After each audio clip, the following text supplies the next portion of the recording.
नमस्कार। कॉलेज शिक्षा विभाग राजस्थान द्वारा संचालित ज्ञानदूत कार्यक्रम में आप सभी का स्वागत है। यह जो कार्यक्रम है ये कोरोना टाइम पीरियड में स्टूडेंट्स स्टडी से वंचित ना रहे उसके लिए चलाया जा रहा है। बहुत ही इनोवेटिव कदम है। आज मैं आप सबसे एक बहुत ही कॉमन टॉपिक जिसका नाम है डिमांड एनालिसिस पर चर्चा करूंगी। आशा है कि आप सब इस लेक्चर से लाभान्वित होंगे।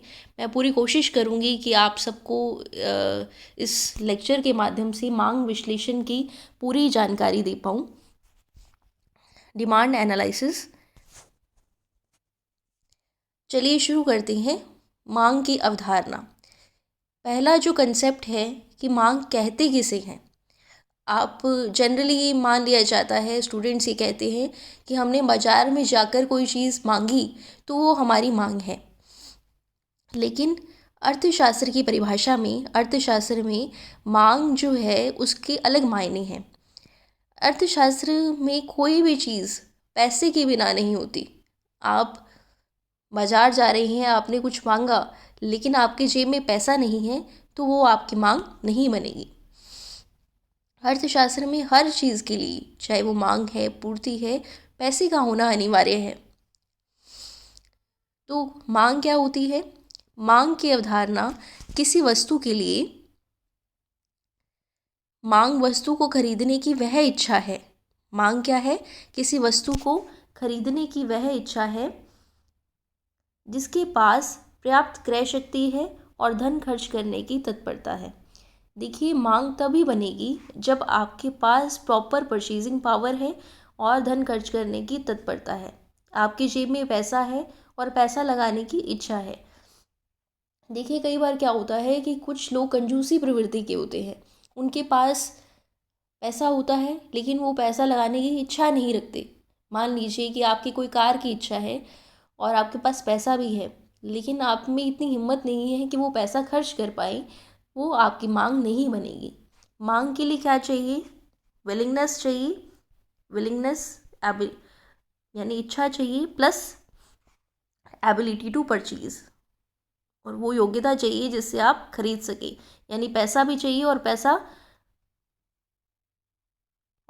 खर्च करने की तत्परता भी चाहिए। Demand for a commodity is the desire two by a commodity backed with sufficient purchasing power and the willingness to spend। किसी वस्तु के लिए मांग क्या है? मांग वह इच्छा है जिसके पास पर्याप्त क्रय शक्ति है और धन खर्च करने की तत्परता है। ठीक है, ये हो गया कंसेप्ट ऑफ डिमांड। ये मांग होती क्या है? The demand for a commodity is the amount of it that a consumer will purchase और will be ready to take off from the market at various given prices in a period of time. अब हम आगे की slide की ओर चलते हैं।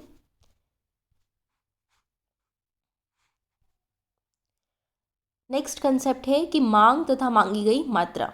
Demand and quantity demanded. मांग और मांगी गई मात्रा में क्या डिफरेंस होता है?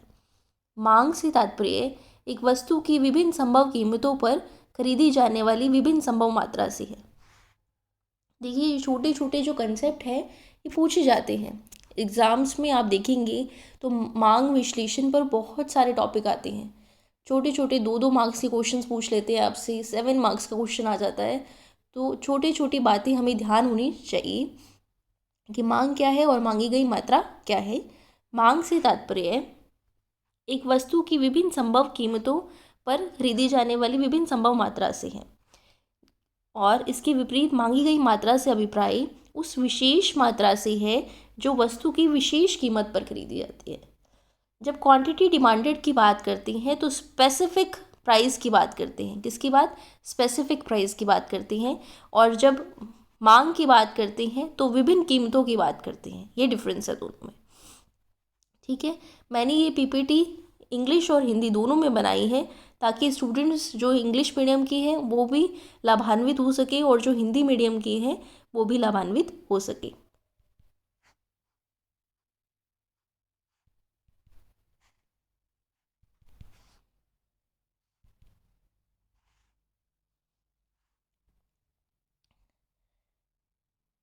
Demand refers to different possible quantities of a commodity that the consumer is ready to buy at different possible prices of that commodity. Quantity demanded refers to a specific quantity to be purchased at specific price of the commodity. तो ये concept हमारा यहाँ पूरा हुआ कि मांग तथा मांगी गई मात्रा में क्या अंतर होता है। हम आगे चलते हैं। आगे बहुत ही महत्वपूर्ण नियम है और बेसिक नियम है जिसे कहते हैं मांग का नियम। आप 12th क्लास में भी पढ़ती हैं, आप बीए में भी पढ़ती हैं और आप एमए में भी पढ़ते हैं, आप नेट की तैयारी करते हैं तब भी आता है। तो ये बहुत ही कॉमन टॉपिक है और बेसिक टॉपिक है, इसके बिना माइक्रो इकोनॉमिक्स अधूरी है। मांग का नियम, लॉ ऑफ डिमांड। मांग का नियम क्या बतलाता है? The law of demand states that other things remaining constant. The law of demand states that other things remaining constant, quantity demanded of a commodity increases with fall in price and diminishes with price increases. क्या तात्पर्य है इसका? कि मांग का नियम बतलाता है कि अन्य बातें समान रहने पर, अन्य बातों में कुछ भी आ सकता है। उपभोक्ता की आय आ सकती है, संबंधित वस्तु की कीमतें आ सकती हैं, रुचियाँ आ सकती हैं।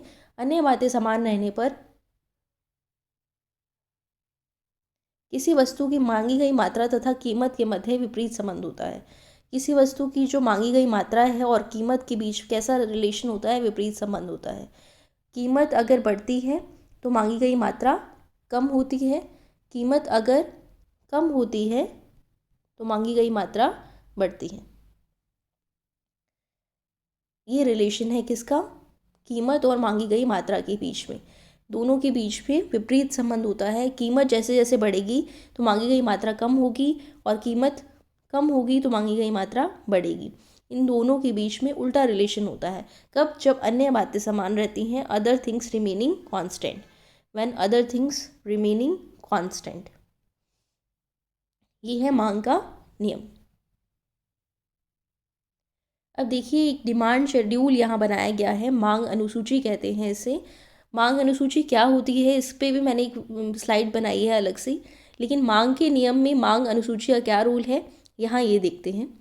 आप ये देखिए कि जैसे जैसे कीमत गिरती जा रही है, 10 से 8, 8 से 6, 4, 2, वैसे वैसे क्वांटिटी डिमांडेड क्या हो रहा है? बढ़ता जा रहा है। कीमत की गिरने पर इधर से कीमत गिर रही है और इधर से क्वांटिटी डिमांडेड बढ़ रहा है। तो इसका मतलब इन दोनों में कैसा रिलेशन है? अपोजिट रिलेशन है। अब देखिए, ये डिमांड कर्व नीचे बनाया हुआ है। नीचे क्वांटिटी डिमांडेड जो है एक्स अक्ष पर शो किया हुआ है और प्राइस जो है वो वाई अक्ष पर शो की हुई है। कीमत पहले 10 थी और क्वांटिटी डिमांडेड 50 थी। कीमत गिरी 10 से 8 हो गई, क्वांटिटी डिमांडेड 50 से 60 हो गई। जैसे जैसे कीमत गिरती जा रही है, क्वांटिटी डिमांडेड बढ़ता जा रहा है और ये मांग वक्र नीचे की ओर गिरता जा रहा है। डी क्या है? मांग वक्र है। डी क्या है? मांग वक्र है। चलिए आगे बढ़ते हैं। अब है मांग के नियम की मान्यताएं। मांग के नियम की क्या मान्यताएं हैं?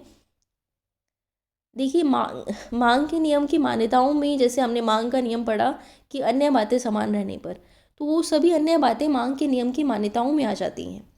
और कौन कौन सी अन्य बातें हैं, आइए जानते हैं। पहली है कि उपभोक्ता की रुचियों और पसंदगी में कोई परिवर्तन नहीं होता। उपभोक्ता की जो रुचियां हैं और जो उपभोक्ता की पसंदगी है उसमें कोई चेंज नहीं आना चाहिए। उपभोक्ता की रुचि एज इट इज़ रहनी चाहिए, उसकी चॉइस एज इट इज़ रहनी चाहिए। उपभोक्ता की आय में परिवर्तन नहीं आता। उपभोक्ता की जो इनकम है उसमें कोई चेंजेस नहीं आना चाहिए। नेक्स्ट है, संबंधित वस्तु की कीमत में कोई परिवर्तन नहीं आता। जो रिलेटिव गुड है, जो संबंधित वस्तु है, उसकी कीमत में भी कोई परिवर्तन नहीं आना चाहिए। ये क्या है? मान्यताएं हैं। कोई भी नियम अप्लाई करने से पहले उसकी मान्यताओं पर विचार करना आवश्यक है, क्योंकि अगर मान्यताओं पर विचार नहीं किया तो वो नियम अप्लाई नहीं होता। इन्हीं दो चीज़ों के बीच अब रिलेशनशिप देखते हैं तो कुछ चीज़ों को हम कांस्टेंट मानते हैं, और यहाँ मैंने वो चीज़ें बताई हैं जिनको हमने कांस्टेंट मानना है। इनके बिना ये नियम अप्लाई नहीं होगा। फिर है, उपभोक्ता निकट भविष्य में वस्तु की कीमत की परिवर्तन की संभावना व्यक्त नहीं करता। उपभोक्ता जो है वो निकट भविष्य में कि वस्तु की कीमत चेंज हो गई, ऐसी कोई संभावना व्यक्त नहीं करता। ये सब क्या है, मांग के नियम की मान्यताएं हैं। इन मान्यताओं को लर्न करना बहुत ज़रूरी है मांग के नियम में, और जब मांग का नियम पूछा जाता है तो मान्यताएं बताना भी आवश्यक है। नेक्स्ट है, वो बहुत ही इम्पॉर्टेंट है कि मांग वक्र का ढलान ऋणात्मक क्यों होता है। Why demand curve slopes downward. मांग वक्र का ढलान ऋणात्मक क्यों होता है। यहाँ मैंने आपको 4 कारण बताए हैं कि मांग वक्र का ढलान ऋणात्मक क्यों होता है। पहला है सीमांत उपयोगिता ह्रास नियम। पहला है सीमांत उपयोगिता ह्रास नियम। इस नियम आपने पढ़ा होगा माइक्रो इकोनॉमिक्स में। ये नियम कहता है कि जैसे जैसे हम वस्तु का उपभोग बढ़ाते हैं, उससे प्राप्त होने वाली सीमांत उपयोगिता जो है वो गिरती जाती है। मान लीजिए कि आपने चपाती खाई, आपको बहुत भूख लगी है, तो आपको पहले बहुत अच्छी संतुष्टि मिलेगी, फिर दूसरी खाई उससे कम मिलेगी, तीसरी खाई उससे कम मिलेगी। तो जैसे जैसे हम किसी वस्तु कि कोई वस्तु है, एक्स वस्तु है, इसका उपभोग बढ़ाएंगे, उससे मिलने वाली सीमांत उपयोगिता हमारी कम होती जाती है।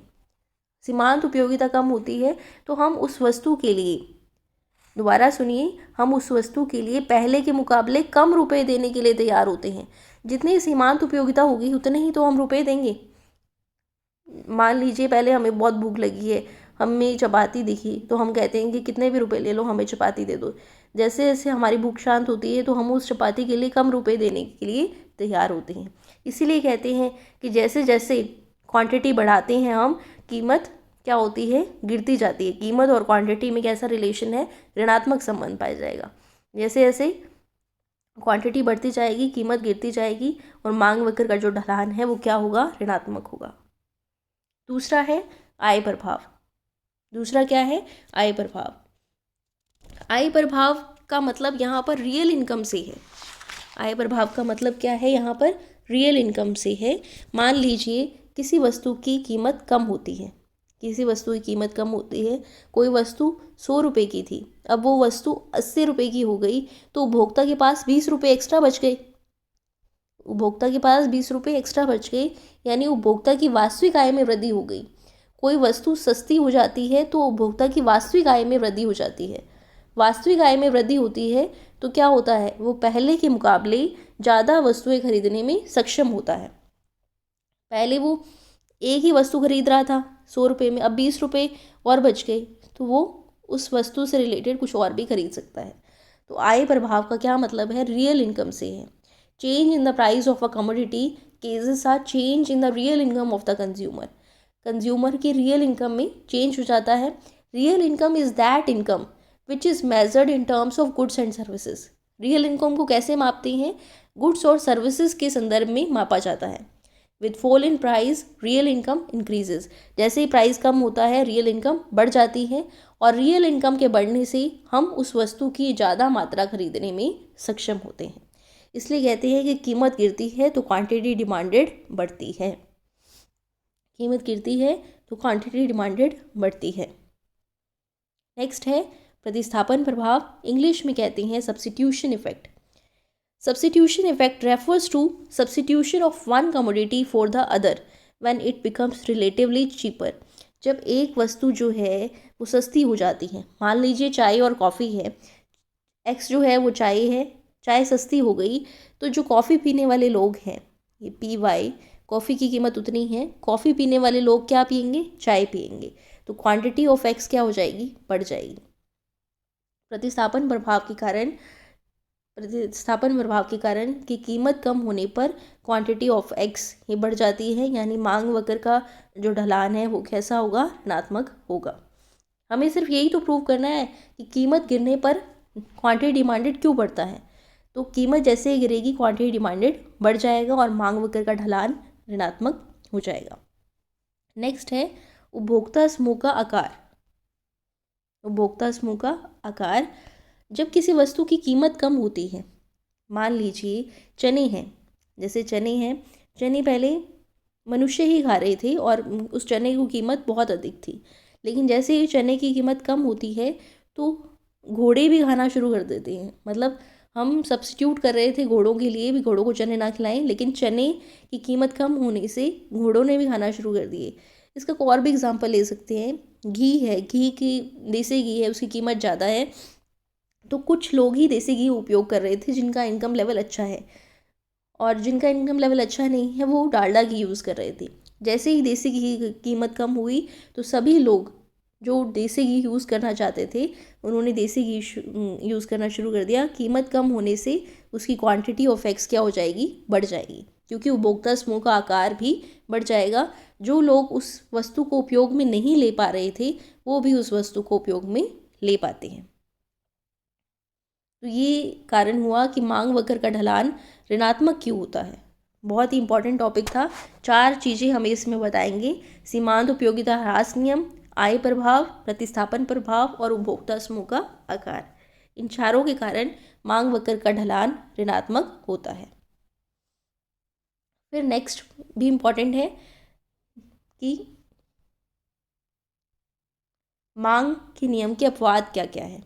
मांग के नियम की अपवाद क्या क्या है? Exceptions of law of demand. किन कौन कौन सी चीज़ें हैं जिस पर मांग का नियम अप्लाई नहीं होता?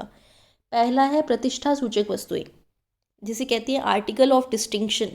इंग्लिश में कहते हैं article of distinction. Veblen goods भी कहते हैं क्योंकि ये वेबलन द्वारा डिस्कस किया गया था। इसे क्या कहते हैं? वेबलन गुड्स भी कहते हैं क्योंकि ये वेबलन द्वारा डिस्कस किया गया था। इसमें क्या कहा है कि जो प्रतिष्ठा सूचक वस्तुएं हैं जैसे डायमंड है, ज्वेलरी है, कॉस्टली कारपेट्स है, उनकी मांग तभी ज़्यादा होगी जब कीमत ज़्यादा है, प्राइस ज़्यादा है। तो जो हाई फाई लोग हैं वो ये सोचते हैं कि अभी इसको खरीदने का फ़ायदा है क्योंकि ये प्रतिष्ठा में है, अच्छी अच्छी लग्जरी कारें हैं, उन्हें तभी खरीदा जाता है जब उनकी कीमत अच्छी होती है। तो प्रतिष्ठा सूचक वस्तुओं पर मांग का नियम अप्लाई नहीं होता। प्रतिष्ठा सूचक वस्तुओं पर मांग का नियम अप्लाई नहीं होगा। सेकंड है गिफिन वस्तुएं। सेकंड कौन सी है? गिफिन वस्तुएं। Giffen goods may be defined as those goods whose price effect is positive and income effect is negative. Giffen वस्तुएं वो होती हैं जिसमें कीमत प्रभाव तो क्या होता है, पॉजिटिव होता है, और आय प्रभाव क्या होता है, नेगेटिव होता है। आय प्रभाव ऋणात्मक होता है, कीमत प्रभाव पॉजिटिव होता है और आय प्रभाव नेगेटिव होता है। Which price effect is positive that is the demand falls with in fall in price. कीमत प्रभाव पॉजिटिव होने का मतलब कि कीमत में अगर कमी होती है तो मांग में भी क्या आ जाती है, कमी आ जाती है। गिफिन वस्तुएं उन वस्तुओं को कहते हैं जिसमें कीमत कम होती है तो मांग भी क्या हो जाती है, कम हो जाती है। फिर है अन्य कारक, अज्ञानता, नॉलेज ही नहीं है कि कीमत कम है तो क्वांटिटी ज़्यादा खरीद लें। दिखावा प्रभाव, अगर उस किसी ने हाई प्राइस पर कुछ चीज़ खरीदी है तो दिखावे के चक्कर में कि उन्होंने खरीदी है तो हम भी खरीदें, इस पर भी अप्लाई नहीं होता। भविष्य में कीमतों के प्रति आशंका, अगर ये सोचे कि भविष्य में कीमत बढ़ जाएगी तो आज कीमत बढ़ जाएगी या कीमत कम हो जाएगी, उसको सोचकर आज का निर्णय लिया जाता है, उस पर भी मांग का नियम अप्लाई नहीं होता। अति आवश्यक वस्तुएं। अति आवश्यक वस्तुएं जैसे मेडिसिन्स है, कोई कैंसर पेशेंट है और उसको इलाज करवाना है, उसके पास इतना इनकम नहीं है, कीमत बहुत ज़्यादा है उस इलाज की, लेकिन मरने से अच्छा है वो इलाज करवा ले, इसलिए कितनी भी कीमत पर वो इलाज करवाने के लिए तत्पर रहेगा। ये सब चीज़ें हैं जिस पर मांग का नियम अप्लाई नहीं होता। जैसे कई बार पूछ लेते हैं कि मांग के नियम के अपवाद बताइए, तो आप बताओगे प्रतिष्ठा सूचक वस्तुएं, गिफिन वस्तुएं, ज्ञानता, दिखावा प्रभाव, भविष्य में कीमतों के प्रति आशंका, अति आवश्यक वस्तुएं। नेक्स्ट चलते हैं मांग अनुसूची। जब ये लेक्चर स्टार्ट हुआ था तो मैंने आपको बताया था कि मांग अनुसूची के बारे में मैं आपको बताऊंगी। तो आइए चलते हैं, बढ़ते हैं मांग अनुसूची के बारे में। मांग अनुसूची वह तालिका है जो किसी वस्तु की विभिन्न कीमतों तथा उस वस्तु की विभिन्न खरीदी गई मात्रा के बीच संबंध को प्रकट करती है। कीमत के बीच में और खरीदी गई मात्रा के बीच में संबंध को प्रकट करती है तालिका के माध्यम से। जैसे मैंने आपको मांग वक्र पढ़ाया था, तो मांग वक्र से पहले एक तालिका बनाई थी, उस तालिका को कहते हैं डिमांड शेड्यूल। मांग अनुसूची ये 2 प्रकार की होती है, व्यक्तिगत मांग अनुसूची और बाजार मांग अनुसूची। Demand schedule is a table showing the relationship between different quantities of a commodity to be purchased at different possible prices of a commodity. 2 types, individual demand schedule and market demand schedule. देखिए व्यक्तिगत मांग अनुसूची यहाँ show की हुई है। कीमत 5, 4, 3, 2 कीमत गिर रही है और क्वांटिटी डिमांडेड इंक्रीज हो रही है। Opposite relationship between price and quantity demanded. कीमत और क्वांटिटी डिमांडेड के बीच में कैसा रिश्ता है? अपोजिट, विपरीत संबंध है, अपोजिट। ये है व्यक्तिगत मांग अनुसूची। व्यक्तिगत मतलब एक ही व्यक्ति की मांग अनुसूची है ये। व्यक्तिगत मतलब एक ही व्यक्ति की मांग अनुसूची है। नेक्स्ट चलते हैं बाजार मांग अनुसूची। बाजार मांग अनुसूची जैसे कि नाम से ही स्पष्ट है, जिसमें बहुत सारे व्यक्ति हों, ये 2 या 2 से अधिक व्यक्ति हों। इसमें देखिए आप प्राइस ऑफ एक्स शो किया गया है, 1, 2, 3, 4। नीचे की ओर प्राइस बढ़ रही है। क्वांटिटी ऑफ एक्स, 1 था तो 4 थी, 2 था 3 थी, 3 था 2 थी, यानी quantity of x consumer A के लिए कम हो रहा है, कंज्यूमर बी के लिए भी कम हो रहा है। जैसे प्राइस बढ़ती है तो जैसे ही प्राइस बढ़ती है, प्राइस के बढ़ने पर प्राइस बढ़ती है तो कंज्यूमर ए के लिए भी क्वांटिटी डिमांडेड कम होती है और बी के लिए भी क्वांटिटी डिमांडेड कम होती है। इन दोनों का यदि जोड़ करेंगे अपन, जैसे ए के 4 है और बी का 5 है, इन दोनों को प्लस करेंगे तो 9 आ जाएगा। ए का 3 और बी का 4, दोनों को प्लस करेंगे तो 7 आ जाएगा। ए का 2, बी का 3, दोनों को प्लस करेंगे तो 5 आ जाएगा। इस प्रकार इन दोनों का समेशन करेंगे तो हमारे पास क्या आ जाएगा? मार्केट डिमांड आ जाएगी। इन दोनों का समेशन करने से हमारे पास मार्केट डिमांड आ जाती है। इसे कहते हैं बाजार मांग अनुसूची, जो अलग अलग व्यक्तियों से मिलकर बनी होती है। सब व्यक्तियों का जब समेशन करते हैं तो उसे कहेंगे बाजार मांग अनुसूची। अब आगे बढ़ते हैं हम डिमांड कर्व। नेक्स्ट है demand curve. Demand curve is simply graphical representation of demand schedule. जब डिमांड शेड्यूल की ग्राफिकल रिप्रेजेंटेशन किया जाता है, डिमांड शेड्यूल का ग्राफ के माध्यम से रिप्रेजेंटेशन किया जाता है तो उसे कहते हैं डिमांड कर्व। इसमें एक ही व्यक्ति का शो किया गया है, इसलिए इसको कहते हैं इंडिविजुअल डिमांड कर्व, व्यक्तिगत मांग वक्र। अलग अलग व्यक्तियों का शो करेंगे और बाजार मांग वक्र बनाएंगे तो उसे कहेंगे market demand curve. Individual demand curve देखिए, जैसे जैसे कीमत कम होती जा रही है क्वांटिटी डिमांडेड बढ़ती जा रही है, तो ये डिमांड कर्व किसका है? इंडिविजुअल डिमांड कर्व है। नेक्स्ट चलते हैं। नेक्स्ट है market demand curve. Market demand curve जैसे कि मैंने आपको बताया था कि इंडिविजुअल ए ले लेंगे और इंडिविजुअल बी ले लेंगे। इन दोनों का जब हम समेशन करेंगे, इन दोनों का जब समेशन करेंगे तो क्या आ जाएगा? मार्केट डिमांड कर्व आएगा। इस तरह से देखिए, फर्स्ट डायग्राम, सेकंड डायग्राम थोड़ा सा ज़्यादा लोचदार है, थोड़ा सा कम लोचदार है और ये उससे कम लोचदार है। ये दोनों को मिलाकर क्या बन जाएगा? Market demand curve. आगे बढ़ते हैं। मांग वक्र तथा मांग को निर्धारित करने वाले तत्व, ये बहुत ही इंपॉर्टेंट है। मांग फलन तथा मांग को निर्धारित करने वाले तत्व। पहले है कि मांग फलन किसे कहते हैं? मांग फलन क्या होता है? मांग और मांग को प्रभावित करने वाले कारक, जैसे प्राइस ऑफ एक्स वस्तु की कीमत, पी वाई संबंधित वस्तु की कीमत, वाई उपभोक्ता की आय, T taste, E expectation, N size of consumer group. तो ये सभी कारक जो मांग को प्रभावित करते हैं, उन सब के बीच में जो फलनात्मक रिलेशन होता है उसे कहते हैं हम मांग फलन। मांग फलन किसी वस्तु की मांग तथा उसके निर्धारक तत्वों के मध्य संबंध को बताता है। मांग फलन किसको बताता है? वस्तु की मांग तथा उसके विभिन्न निर्धारक तत्वों के बीच में क्या रिलेशन है, उसके संबंध को बताएगा। डिमांड ऑफ एक्स इसका फंक्शन है प्राइस ऑफ एक्स, यानी एक्स वस्तु की कीमत का, प्राइस ऑफ वाई वाई वस्तु की कीमत का, वाई उपभोक्ता की आय का, टी टेस्ट का, ई एक्सपेक्टेशंस का, N size of consumer group का। आगे बढ़ते हैं। आगे भी एक बहुत ही इम्पॉर्टेंट कंसेप्ट है जो है मांग में परिवर्तन और मांग मात्रा में परिवर्तन।